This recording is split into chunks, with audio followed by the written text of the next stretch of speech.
Olá, boa noite. O Realidade em Pauta de hoje vai falar sobre um problema que muitas pessoas têm e nem sequer sabem, é o bruxismo. O ato de ranger os dentes, principalmente durante o sono, pode ocasionar diversos sintomas desagradáveis, como dor no maxilar e dor no ouvido. O que parece ser um pequeno problema localizado apenas na boca é, na verdade, um motivo de dor de cabeça para 3 em cada 10 pessoas em todo o mundo. Dona Nair tem 49 anos. Em 2013, ela percebeu que tinha algo de errado com a saúde. Eu acordava todos os dias com dor de cabeça. Todos os dias. Era dor na cabeça, era na TM, era na mandíbula. Preocupada com as fortes dores na cabeça, a dona de casa decidiu procurar ajuda médica para entender o que estava acontecendo. Eu liguei a cabeça com um neurologista, fui procurar um neurologista. Aí cheguei, relatei para ele tudo que eu estava sentindo. Aí ele foi passando os sintomas do bruxismo para mim. Aí eu falei, não, é tudo isso que eu sinto. Aí ele falou, então, seu caso, eu suspeito que você esteja sofrendo de bruxismo. Aí eu disse, mas como assim? O que é isso, né? A palavra bruxismo vem do grego brikmos, que significa ranger os dentes. O nome pode até soar estranho para alguns, mas esse hábito é um velho conhecido para 40% dos brasileiros. O bruxismo é uma doença, né? Ela é de origem psicossomática, então quer dizer, ela é uma origem do paciente de algum problema relacionado emocional, né? O estresse principalmente. E qual o grande problema que ela causa? O fator de apertamento e rangimento dos dentes. No caso do paciente apertador, né, um dos fatores mais comuns é o quê? O cansaço, a exaustão física. Então esse paciente normalmente sente cefaleia, dores de cabeça fortíssimas nas áreas laterais da cabeça, na área frontal também. Dor também na região da musculatura do ombro e em alguns casos até dor nas costas, dor na coluna mesmo. Depende do grau de intensidade que esse paciente já está avançado na doença. O dentista que Dona Nair procurou confirmou o diagnóstico do neurologista. Ela estava mesmo com bruxismo. Assim, uma dor constante o dia todo que vai levando você ao estresse, né? O seu sistema nervoso fica abalado, o marido, o filho fala alguma coisa, você, o quê? Já explode. Eu comecei a usar a placa, eu comecei a fazer academia, mudei a minha alimentação e assim, não vou dizer que está 100% curado, porque quando ocorre um estresse, alguma coisa, eu ainda sinto que não ranger, mas travar os dentes. A placa que Nair usou é exatamente igual a essa, um molde bem pequeno, mas que reduz bastante o impacto dos dentes durante uma crise de bruxismo. Cada caso você tem um tratamento específico, né? Normalmente a gente vai entrar em primeiro plano com a placa, né? Para o paciente apertador, sempre placa acrílica, né? Para o paciente que range, a gente ainda no início pode até usar uma placa de proteção, uma placa de silicone, para tentar diminuir no início o desgaste dental e depois entrar com uma placa de reconstrução, uma placa acrílica. A mania de ranger os dentes, principalmente durante a noite, pode estar por trás das dores no maxilar, no pescoço e até mesmo na cabeça, como foi o caso de Dona Nair. Mas além de tratar de sintomas físicos, é necessário buscar ajuda para cuidar de fatores emocionais como o estresse e ansiedade, apontados como a principal causa do bruxismo. A própria mudança que você faz para tratar o bruxismo já ajuda muito com o estresse, porque o estresse, você vai no psiquiatra, num psicólogo, a primeira coisa que eles indicam é uma academia, é alimentação, é uma noite boa de sono. E você sabendo também o que você tem, que está sendo tratado, isso já automaticamente já te acalma. Para o apertador, normalmente só a placa a gente consegue resolver o problema do paciente, né? Aí entram também outras áreas da saúde. A gente vai ter que encaminhar esse paciente para um psicólogo, para um psiquiatra, para que possa também entrar com um outro tipo de tratamento e reverter esse processo que vem da origem do fator de estresse do paciente. E aqui no estúdio eu tenho o prazer de receber a Maiara Ferreira Arnaldo, que é psicóloga clínica com especialização em psicopedagogia clínica e institucional. Seja bem-vinda, Maiara. Obrigada, Carol. É um prazer recebê-la. Boa noite. O prazer é meu. Maiara, nós estávamos falando aqui sobre o bruxismo, que também tem uma relação muito intensa com as questões emocionais, né? O que são Exatamente. doenças psicossomáticas? Doenças psicossomáticas são doenças que a gente sente fisicamente, porém ela tem uma origem emocional. Geralmente são doenças que, através da investigação médica, nós não conseguimos encontrar um motivo clínico. E então se dá essa origem emocional. É por isso que esse tipo de doença precisa ser pensado a partir da emoção e não da doença em si. Exatamente. Apesar dos sintomas serem físicos, eles são reflexo de uma desorganização psicológica. Só para a gente ter uma ideia, quais são as principais doenças? Eu sei que tem uma lista, né? A gente podia listar aqui muitas doenças que têm um início emocional, né? Quais são as principais? A gente tem a colite, a úlcera, o eczema, a asma. Então, são várias doenças que geralmente a gente compreende somente pelos aspectos físicos, mas eles podem ter origem ou agravamento pela questão emocional. Logicamente, se eu não tenho uma predisposição para ter asma, eu não vou desenvolver a asma. Por isso que a gente sempre tem que relacionar o aspecto físico com o aspecto emocional. Ah, entendi. Então, por exemplo, se na minha família não tem nenhum asmático, provavelmente não é esse tipo de doença que eu vou desenvolver quando eu tiver alguma questão emocional a resolver, né? Exatamente. Provavelmente você vai desenvolver alguma patologia que você já tem um breve histórico físico, uma predisposição física para isso. É por isso que esse tratamento ele precisa ser realizado de forma multiprofissional, né? Exatamente. O ideal é que se tenha uma avaliação médica e uma avaliação psicológica.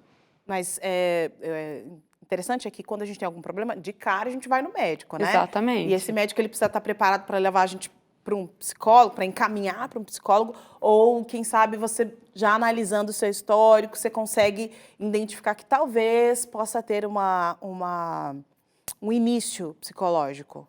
É sempre bacana o paciente, a partir do momento que ele percebe que ele tem uma repetição de sintomas que estão ligados sempre a um momento de grande impacto emocional, ele avaliar se aquele sintoma, ele é um sintoma que ele aparece por um determinado gatilho, por exemplo.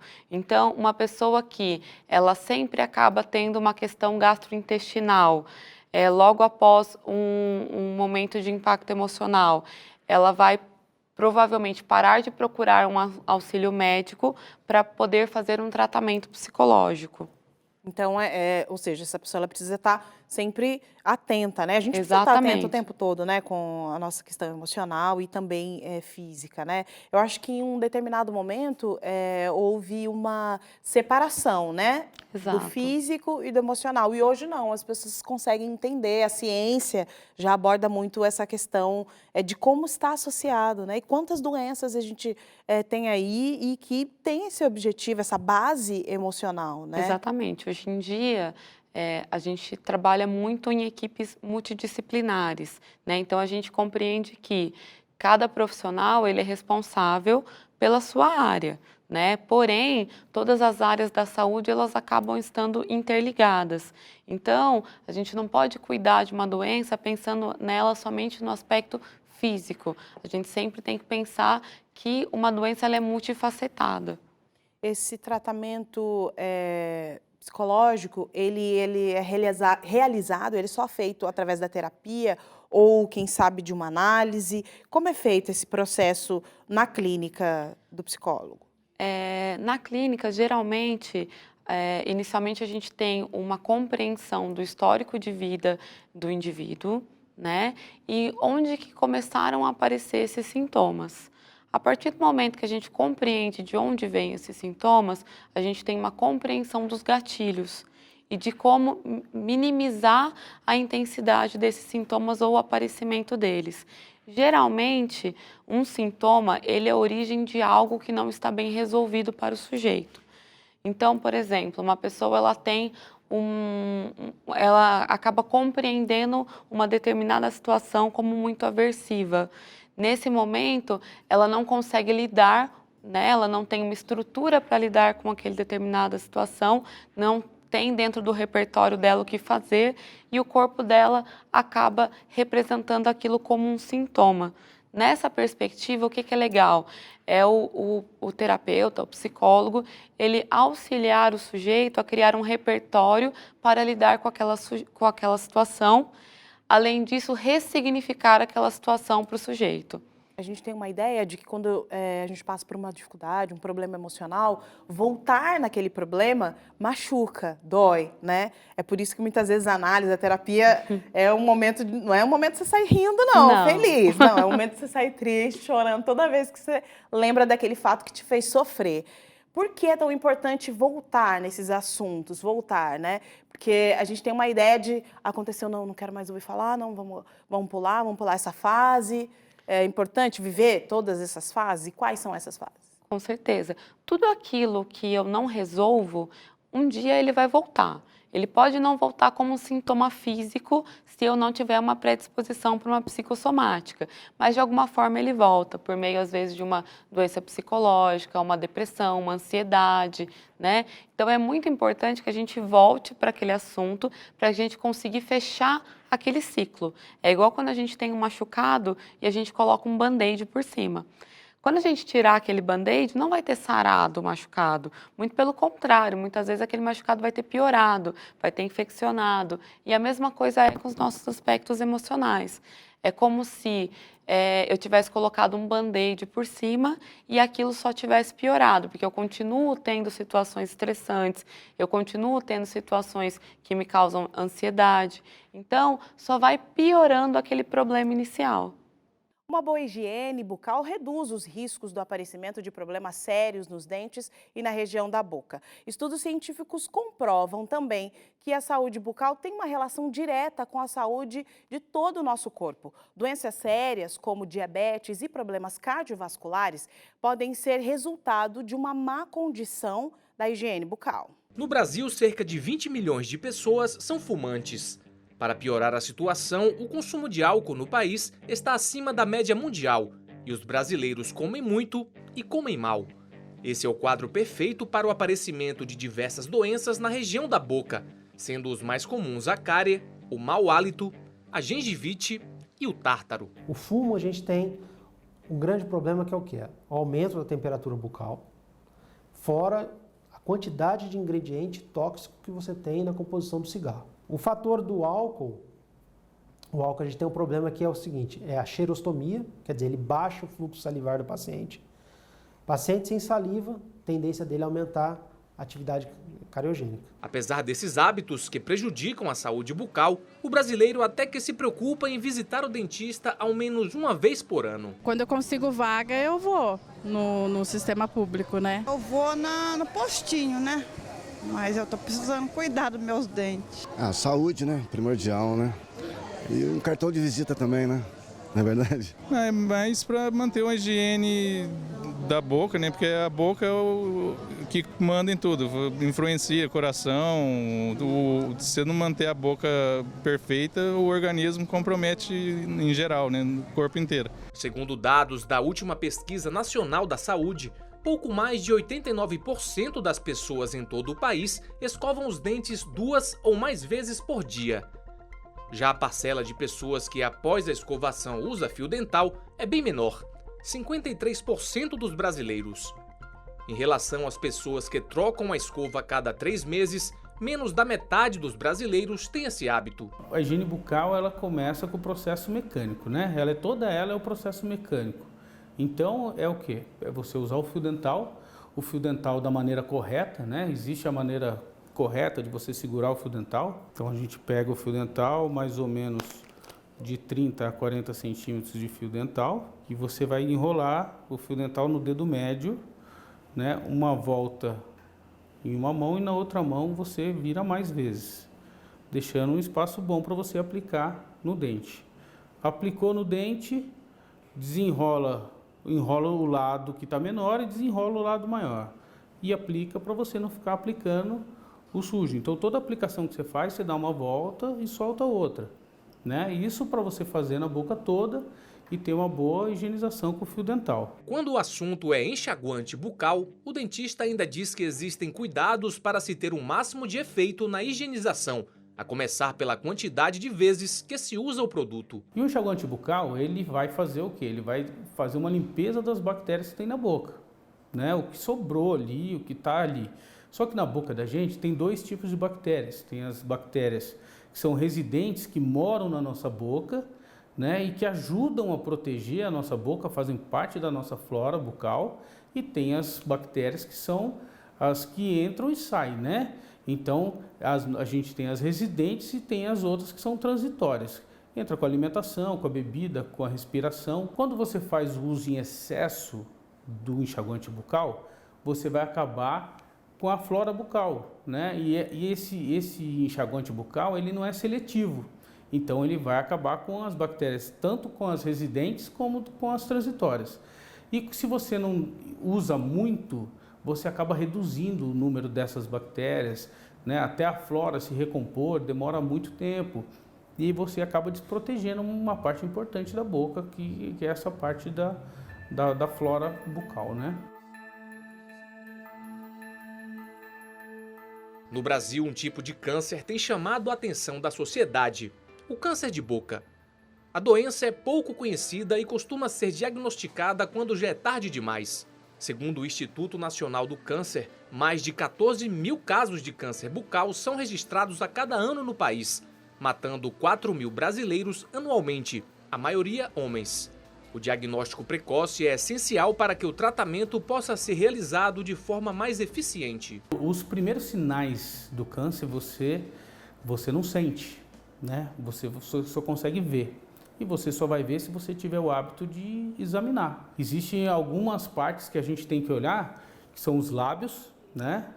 A estrutura de mucosa, língua, o céu da boca e debaixo da língua, né? Se você vê manchas esbranquiçadas, manchas muito vermelhas, marrom, né? Você não tem dor, você tem uma ferida que você viu e essa ferida demora mais de uma semana para curar. Então você tem que procurar um profissional, um dentista, para estar te orientando, para estar vendo se tem algum problema. E para quem fuma e bebe, a notícia não é nada boa. Existem indicativos que quando você bebe, você aumenta 6 vezes mais o risco de contrair algum tipo de doença, né? E quando você alia a bebida ao fumo, isso aumenta 100 vezes mais. O fumo, ele faz com que diminua o fluxo salivar na boca. Diminuindo o fluxo salivar na boca, você vai ter dificuldade na mastigação da alimentação. Aliado a isso, você vai desproteger o dente, porque a saliva, né, ela ajuda a proteção do dente, ela equilibra, né, o pH da boca. Então, se a gente tiver uma boca com pH mais ácido, né, o que vai acontecer? Vai amolecer a parte de esmalte do dente. Então, fica mais fácil você ter cárie. Então, tudo isso, além das manchas, né? Mancha gengiva, mancha boca. Então, todas as estruturas ficam comprometidas com o fumo.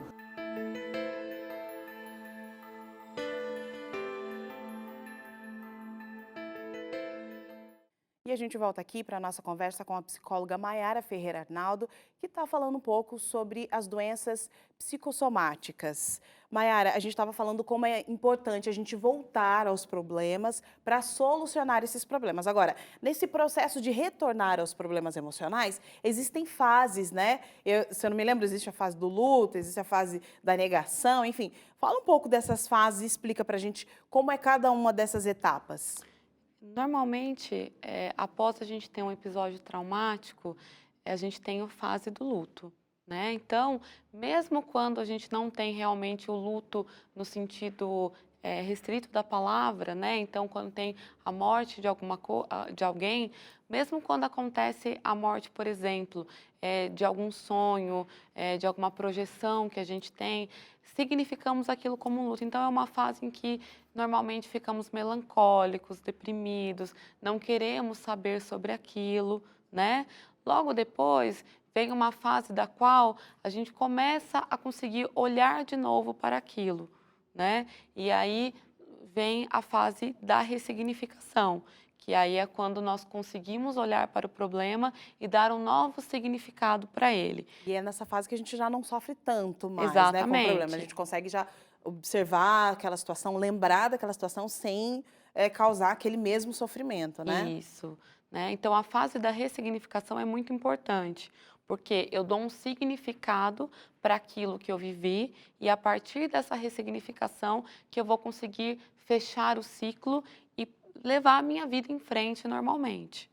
Um outro aspecto muito importante é que muitas vezes as pessoas não chegam até essa ajuda profissional por preconceito, né? Ainda hoje existe esse Sim, preconceito? com certeza. Ainda hoje existe um estigma de que o psicólogo ele é coisa de alguém que tem algum problema mental, né? Ou então é uma pessoa vulgarmente dizendo louca, né? E na verdade a ajuda psicológica ela é para todo mundo. Não tem ninguém que nunca passe por um problema do qual tem dificuldade de resolver sozinhos, né? Desde pequenos, nós passamos por diversos traumas, diversas frustrações, e apesar de que popularmente nós temos que saber lidar com tudo sozinho, não é uma realidade concreta. Esse termo, né, saber lidar, não, eu sei lidar, eu dou conta, pode deixar comigo, né? É bem uma característica, né, de empoderamento, não, pode deixar, vai dar tudo certo. Mas essa noção de empoderamento não tem muito a ver com o fato de que você lide com todos os seus problemas sozinho, né? Não, na verdade, o empoderamento é eu conseguir olhar para mim mesma, perceber as minhas falhas e trabalhar em cima delas, né? Cada vez estar mais forte. Para eu ser uma mulher forte, um homem forte, eu tenho que compreender primeiramente de que eu passo por problemas e eu preciso resolver esses problemas, né? Não adianta eu nem pegar um papel de vítima e nem ficar eternamente sofrendo consequências de coisas passadas das quais eu vivi. Até porque, se eu não resolvo meus conflitos, eu acabo sempre repetindo um padrão de comportamento que vai me trazendo sempre para aquele problema anterior. Ou seja, eu resolvo aquela situação, mas mesmo assim, quando vai voltando outras situações, eu vou mantendo esse mesmo comportamento que gera, obviamente, o mesmo resultado. Sim, se eu puxar para essa questão da psicossomática, se eu nunca trato essa questão do psicossoma, se eu nunca fortaleço meu ego, sempre que eu tiver uma nova situação, o meu corpo, ele vai converter em um sintoma físico, né? Então eu preciso fortalecer o meu ego, eu preciso me fortalecer emocionalmente para que eu consiga compreender as situações de uma outra forma, né? Reagir de uma forma mais funcional. Você falou, todo mundo precisa de um tratamento psicológico, né? Enfim, de um auxílio em algum momento da vida, né? E isso pode iniciar logo na primeira infância, na infância? Sim. Ou seja, tem uma faixa etária indicada para iniciar um tratamento? Normalmente, nós recebemos no consultório crianças a partir dos 3 anos, em média, né? Não que não se dê para realizar antes disso, mas aí já é um tratamento um pouco mais especializado, um pouco mais diferenciado, né? Um outro olhar sobre a criança.